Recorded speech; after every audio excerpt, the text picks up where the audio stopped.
का अन्नदाता। पग पग पर है संग तुम्हारे अन्नदाता। लहू किसानों का बन के पसीना सींचता है धरती का सीना। मेहनत का तेरी हक दिलवाने, नई तकनीक नई खोज बताने।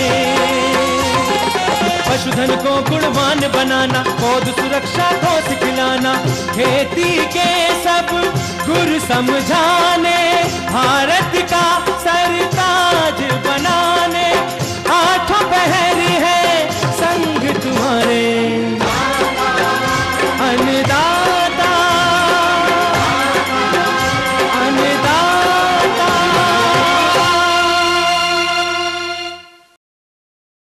नमस्कार, मैं सुकन्या सिंह आप सभी दर्शकों का अन्नदाता कार्यक्रम में स्वागत करती हूं। हर रोज की तरह कार्यक्रम में हम लेकर आते हैं खेती बाड़ी से जुड़ी हुई ढेर सारी जानकारियां। तो चलिए सबसे पहले देखते हैं क्या है विशेष आपके लिए आज के कार्यक्रम में।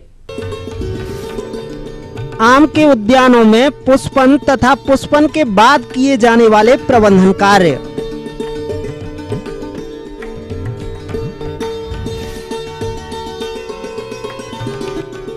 अनाज के सुरक्षित भंडारण पर संपूर्ण जानकारी।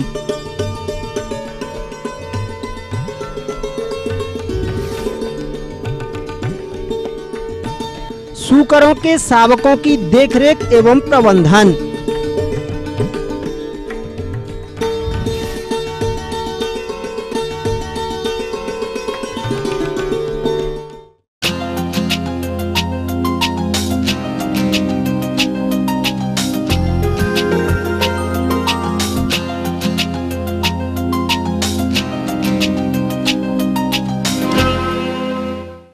आम की बागवानी हमारे प्रदेश के सभी स्थानों पर की जाती है और जिन किसानों ने आम के बाग लगाए हैं उन फल वृक्षों में अभी फूल बनने लगे हैं। और यदि हमारे किसान अपने उद्यानों से अधिक एवं गुणवत्ता युक्त फलों का उत्पादन लेना चाहते हैं तो वह अपने उद्यानों में प्रबंधन कार्यों को सही समय व उचित ढंग से अमल में लाएं। तो किसान भाइयों, आपके बाग में पुष्पन व पुष्पन के पश्चात कौन कौन से समसामयिक कार्यों को करना जरूरी है, देखिए इस रिपोर्ट के माध्यम से।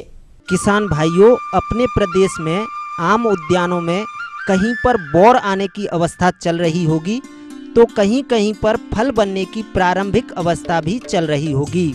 तो जिन फल उद्यानों में इस समय बौर की अवस्था चल रही है उन उद्यानों में इस समय किसी भी हालत में सिंचाई नहीं करना चाहिए।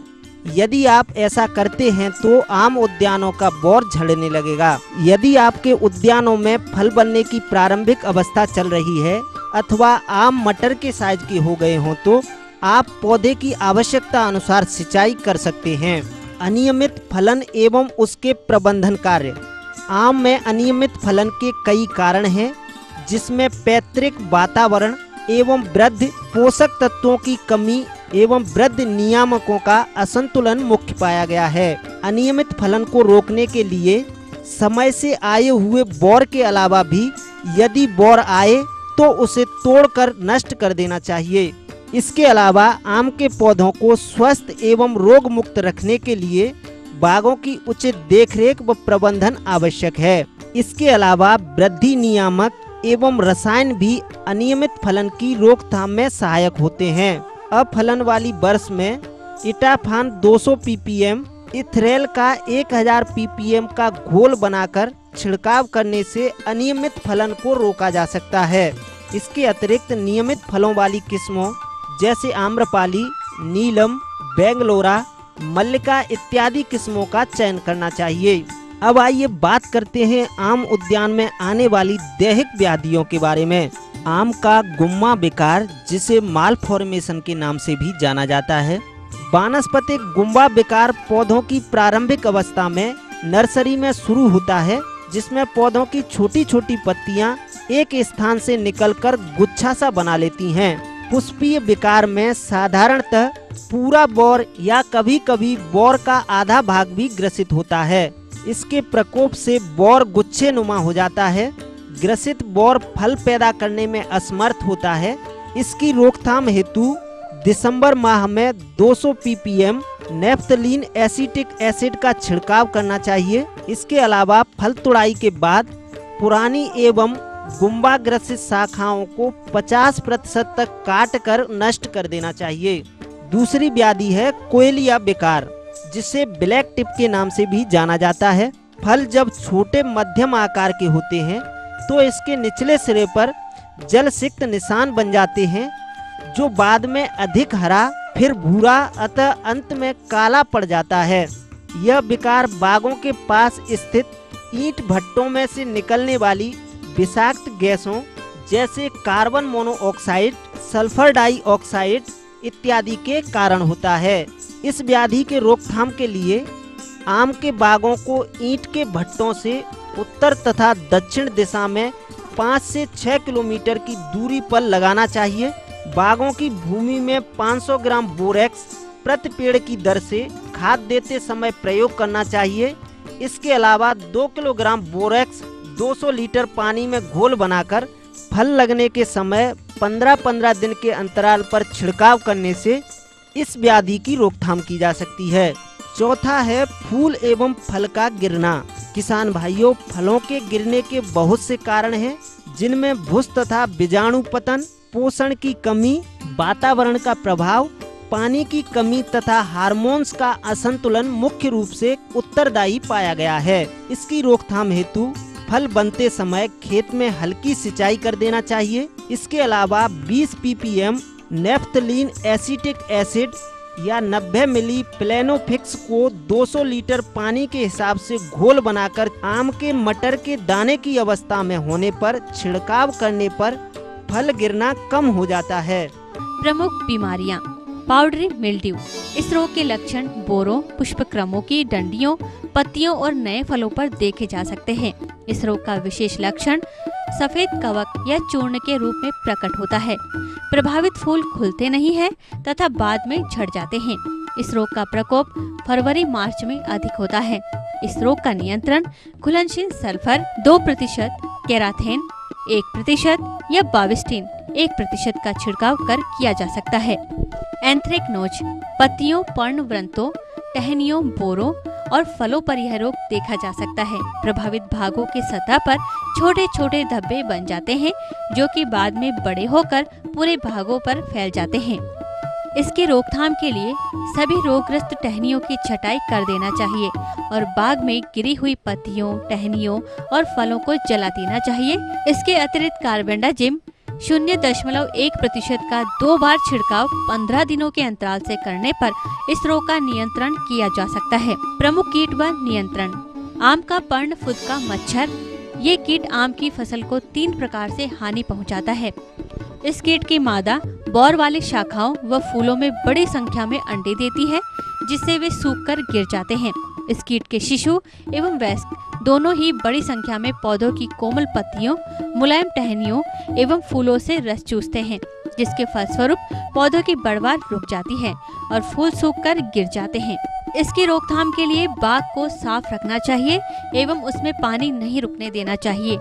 कीटनाशक दवाओं का प्रयोग में मेलाथियान, मिथाइल डेमेटान या डाइक्लोरवास आदि का छिड़काव बौर लगने के बाद कर सकते हैं। चूर्णी बग, इसे धैया भी कहते हैं।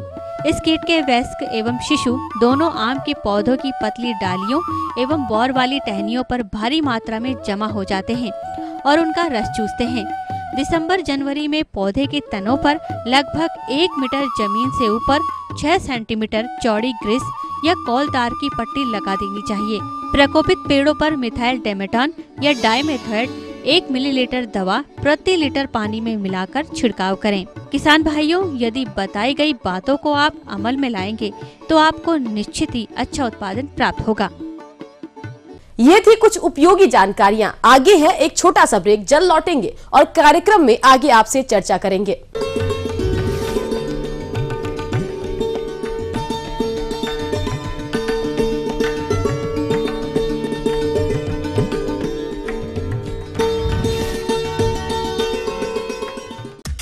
यहाँ दिल ही नहीं दिमाग भी लगाना पड़ता है। सिर्फ ताकत ही नहीं, हिम्मत भी जरूरी। कहीं तरती तो कहीं जीतता है इरादा, और हर दिन बनते हैं नए रिकॉर्ड। रैंकिंग की रेस में कभी भी पलट सकती है बाजी। इसीलिए तो खेल नाम है इसका, जिसकी खबर आपको देते हैं सिर्फ ईटीवी स्पोर्ट्स में।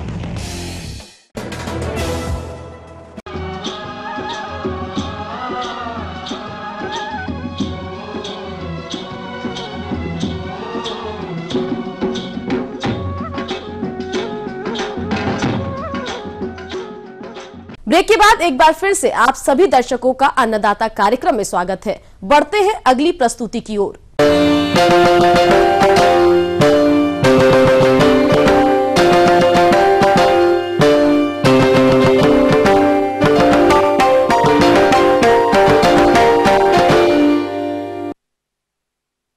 किसान भाइयों, आगामी कुछ समय में सरसों, चना, मटर आदि फसलों की कटाई, गहाई का कार्य प्रारंभ हो जाएगा और बहुत से कृषक अपने उत्पाद को भंडार गृह में रखते हैं एवं जब बाजार में दाम अच्छे होते हैं तब अपने उत्पाद को बेचते हैं। तो किसान भाइयों, आप अपने उत्पाद का भंडारण करते समय कौन कौन से प्रमुख बिंदुओं पर ध्यान दें, आइए जानते हैं कृषि विज्ञान केंद्र जिला मुरैना की विषय विशेषज्ञ डॉक्टर स्वाति तोमर से।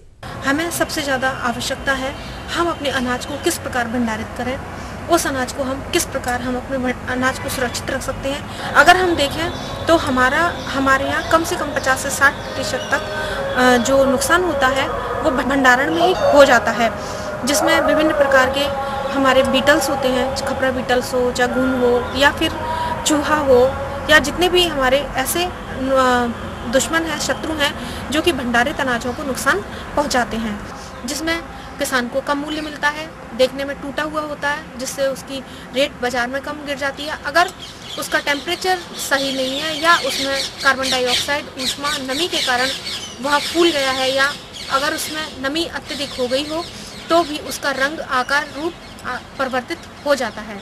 इसमें विभिन्न प्रकार से सबसे पहले गोदाम को बनाने में हमें वायुरोधी बनाना चाहिए उसे, जिससे उसमें वर्षा का पानी, नमी ये ना हो। उसे 1 मीटर से अत्यधिक ऊंचा होना चाहिए, जिसमें चूहे अत्यधिक नुकसान ना कर सकें। जब हम फसल को काटते हैं तो उसका टेम्परेचर 20 से 23% तक होता है। हमेशा ध्यान रखें कि जब भी हम फसल भंडारित करें तो उसे 8% तक सूखा लेना चाहिए। अगर 13% से अधिक नमी होगी तो उसमें नमी की मात्रा अत्यधिक बढ़ जाने के कारण उसमें सड़न और फफूंद जैसी समस्या उत्पन्न हो जाएगी, जो कि हमारी भंडारण किए गए अनाज को खराब कर देगा। उसमें अत्यधिक प्रकार के रोग, चाहे खपरा बीटल हो, चाहे घुन हो, चाहे राइस घुन हो, कोई भी घुन हो जो उसको आसानी से नष्ट कर सकता है। अगर चूहा, हमारे यहाँ चूहे अत्यधिक हैं तो उसके लिए हम एल्यूमिनियम फास्फाइड का उपयोग, उसके प्रदूमन से भी उसको आसानी से बचाया जा सकता है। अगर हमारे उसमें रोग अत्यधिक है, घुन, बीटल्स का प्रकोप अत्यधिक है, तो उसके लिए हमें ईडीबी एम्प्यूल का प्रयोग करना चाहिए।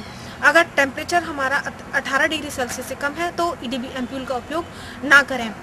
अगर हमारे यहाँ पर हम देखते हैं तो इसके लिए बचाव के लिए हम जो ग्रामीण तरीके हैं उसके लिए हम वो भी प्रयोग कर सकते हैं। नीम की पत्तियों का प्रयोग कर सकते हैं, इसके अलावा हींग के धुएं इत्यादि का प्रयोग कर सकते हैं।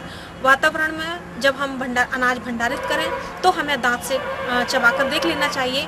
अगर वो आवाज़ करता है तो हमारे भंडारण के लिए वो उपयुक्त है।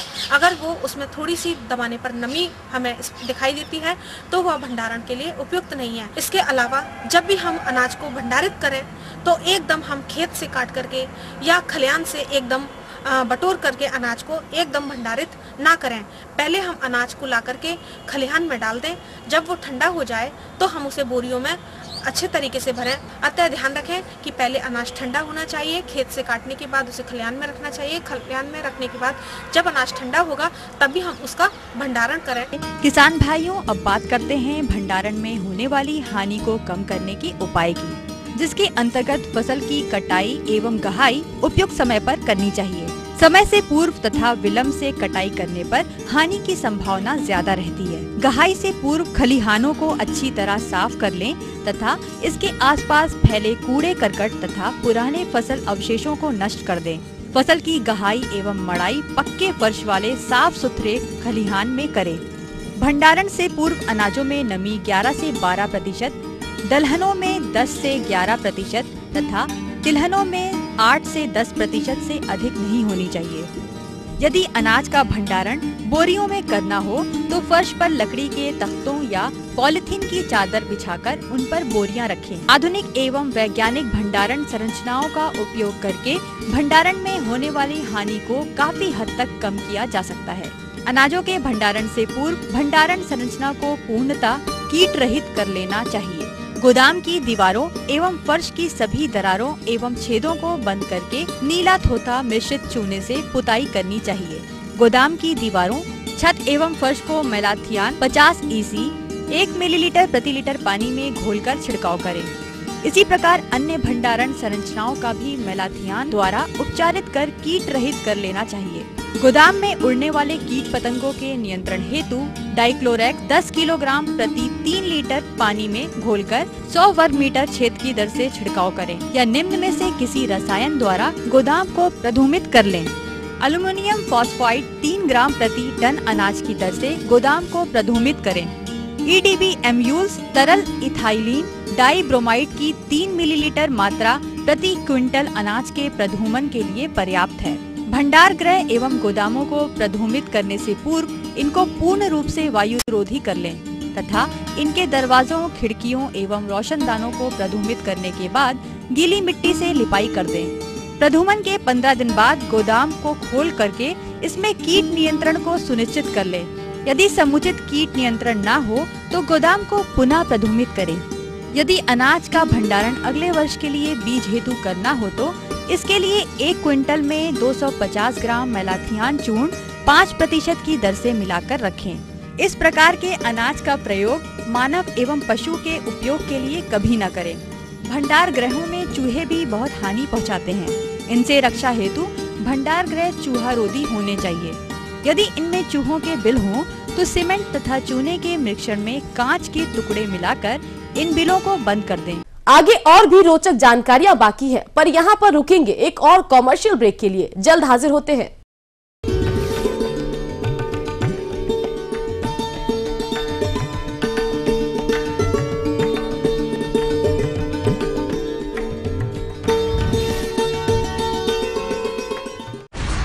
ये नहीं है कोई परियों की दास्तां, ना ही सास बहू की है ये कहानी।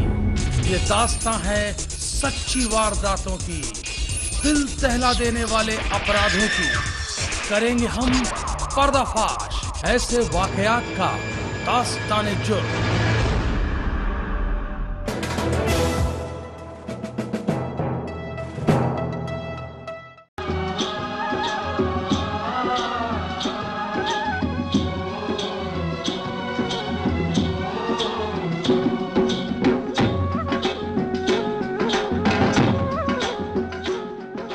ब्रेक के बाद आप सभी दर्शकों का स्वागत है। चलिए अब रुक करते हैं अगली कड़ी की ओर।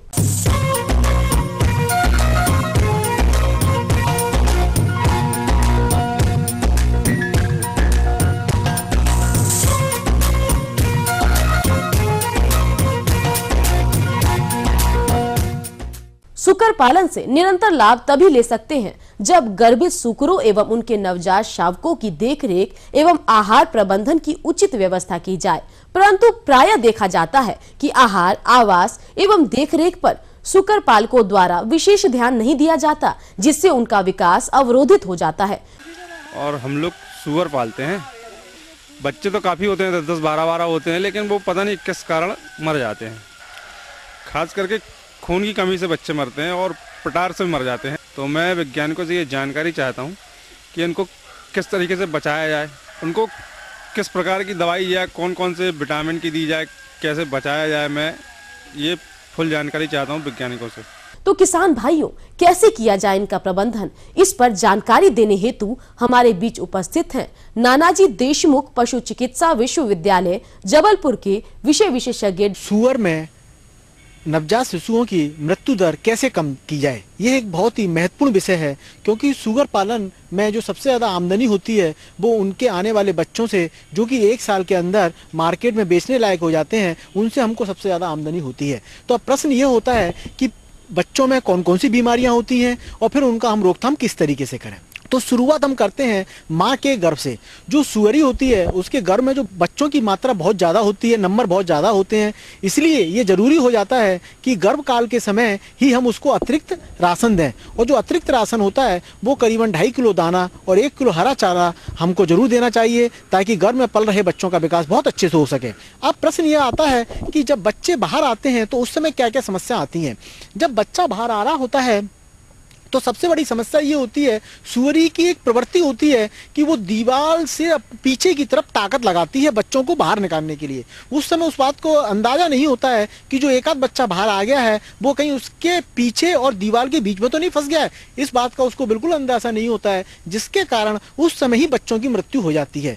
तो उस मृत्यु को रोकने के लिए ये बहुत आवश्यक है कि जिस बाड़े के अंदर सुअर को रखा गया है उस बाड़े में 10 इंच जमीन के आगे की तरफ 5 सेंटीमीटर चौड़ी हम ग्रिल लगा दें लोहे की। इससे होगा क्या कि जो सुअरी है वो अपनी पूरी ताकत लोहे की ग्रिल पर लगाएगी, और जो छोटे छोटे बच्चे हैं वो कहाँ पर आ जाएंगे, जो 10 इंच की आपने जगह छोड़ी है दीवार और लोहे की ग्रिल के बीच में, वहां पर जाके वो बच्चे रेस्ट करेंगे, जिसके कारण आप जो है उन बच्चों की मृत्यु दर को काफी हद तक रोक सकते हैं। और जब सुअर ब्याने के लिए तैयार हो जाए तो एक व्यक्ति को वहां पर जरूर रखना चाहिए, ताकि किसी भी प्रकार की कोई भी परेशानी आए तो वो उसको तुरंत अटेंड कर सके, और ऐसे सुअर को अन्य सुअरों से अलग करके दूसरे बाड़े में रख देना चाहिए। साथ ही साथ हमको ये विशेष ध्यान रखना चाहिए कि जब वो गर्भकाल के अपने अंतिम अवस्था में होता है तो दूसरे सुअरों से लड़ाई ना हो और किसी प्रकार की चोट ना पहुंचे। अब प्रश्न ये आता है कि जब बच्चे बाहर आ गए तो उस समय उन बच्चों में एनीमिया होने की संभावना बहुत ज़्यादा होती है। एनीमिया बोलें तो खून की कमी, क्योंकि उसके दूध में आयरन की मात्रा नहीं होती। तो उस पिगलेट एनीमिया को रोकने के लिए हमारे मार्केट में कई तरह के घोल अवेलेबल हैं, तो उसमें सबसे ज़्यादा उपयोग होने वाला फेरस सल्फेट है। फेरस सल्फेट की 500 ग्राम मात्रा 10 लीटर पानी में घोल लें और उसके बाद सुअरी के थनों पर हम लगा दें। तो जब बच्चे ऐसी माँ का दूध जब लेते हैं तो वो ऑटोमेटिकली फेरस सल्फेट भी उनके अंदर चला जाता है, जिसके कारण उनमें जो पिगलेट एनीमिया हो रहा है वो नहीं होता है और बच्चों की ग्रोथ बहुत अच्छी होती है। कि बच्चों में इस सब के बाद भी पिगलेट एनीमिया होने की संभावना ज़्यादा होती है, तो उस कंडीशन में यदि हम इम्फेरॉन के इंजेक्शन अगर हम लगा दें तो उसमें एनीमिया को काफ़ी हद तक रोका जा सकता है। सुअरों के अंदर जो एक सबसे बड़ी समस्या होती है कि एक उनके अंदर एक राउंड वर्म होता है जिसे हम एस्केरिस कहते हैं, जो सुअर के अंदर मिलने वाला सबसे बड़ा और सबसे ज़्यादा परजीवी होता है। इस परजीवी के कारण या तो सुअर जो है ग्रोथ नहीं कर पाते हैं और उनकी मृत्यु भी हो जाती है। क्योंकि इसके अंडे जो है जमीन पर भी चारों तरफ फैले होते हैं, तो ये जरूरी है कि हम अच्छे से चूने से उस पूरे एरिया को कीटाणु रहित कर दें।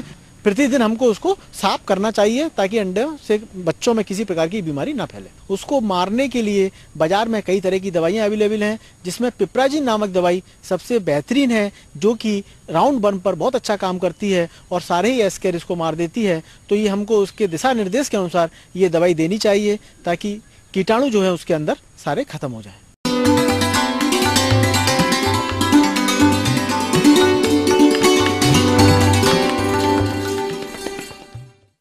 अन्नदाता हेल्पलाइन निशुल्क फोन संपर्क सेवा के माध्यम से आपके द्वारा पूछे गए प्रश्नों में से 1 या 2 महत्वपूर्ण प्रश्नों को हम अपने कार्यक्रम में शामिल करते हैं। इसी के तहत आज का चयनित प्रश्न और उसका जवाब इस प्रकार है।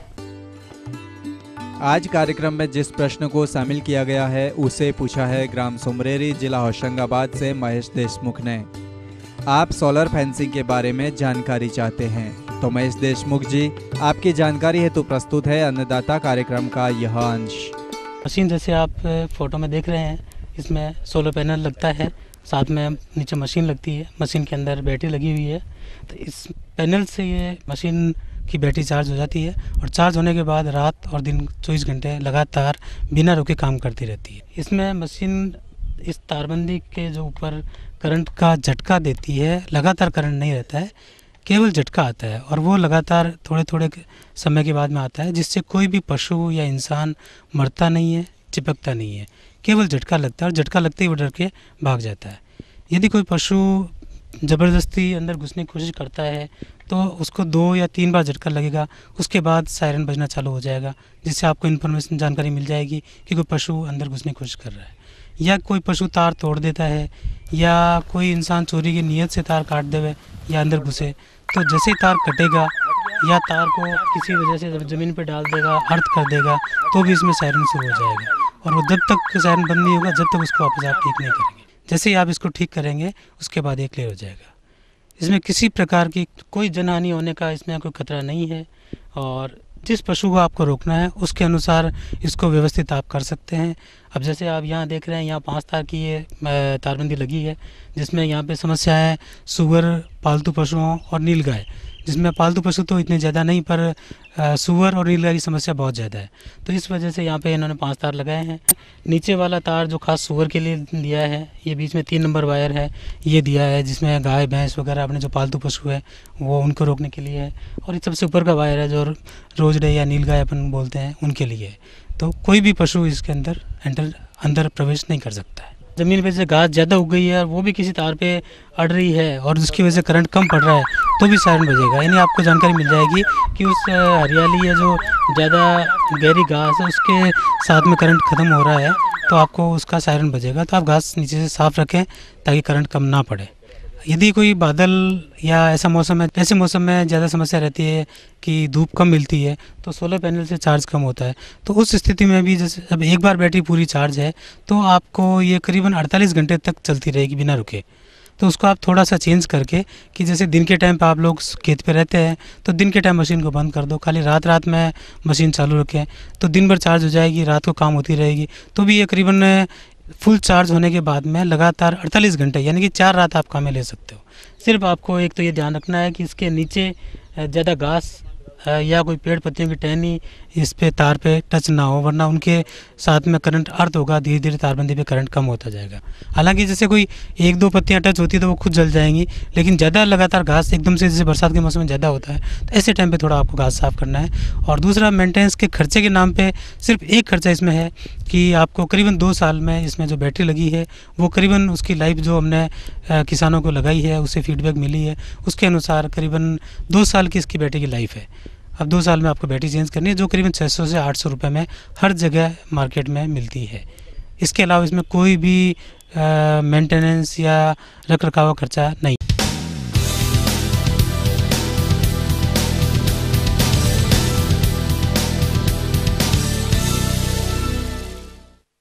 राज्य के विभिन्न मंडियों में कृषि उत्पादों के चढ़ते उतरते बाजार भाव की संक्षिप्त जानकारी इस प्रकार है।